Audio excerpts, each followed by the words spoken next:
आंनि फिसाया दा बेमाराव गोग्लैनानै दङ। मा जादों? प्रेसार स्ट्रक जादों। बेसेबांसो सानसे? मास मोनसेयानो जाबाय।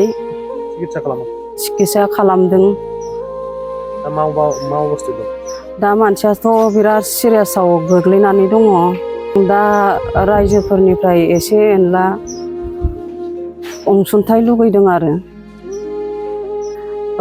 सिकित्सायाथ' जेएमसियावबो खालामदोंमोन, ओमफ्राय जेएमसियाव नायथारिनि आङो जेएनआरसि मेडिकेलाव लाबोनाय जादों। ओमफ्राय बेयाव लाबोनानै अपारेसन खालामनाय जादों आरो।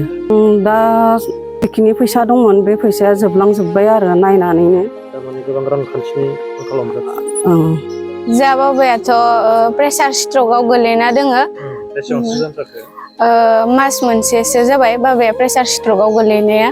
दाथ' थासारिया एसेबो मोजाङाव फैयाखै। सिकित्सा खालामदों? सिकित्साखौथ' खालामदो। रायजो राजाफोरनिफ्राय जि हायो एसेसो अनसुंथाइ मोनबा मोजां जागौमोन आरो। माने बांसिन फाहामथाय होनो थाखाय मोजां मेडिकेलाव देखायनो थाखाय बाबाखौ मोजां लाइनाव लाबोनो थाखाय एसे अनसुंथाइ नांगौ। फन नाम्बारखौ 9395401126 इ नाम्बाराव कल खालामबानो डिटेल्सखौ मिथिगोन।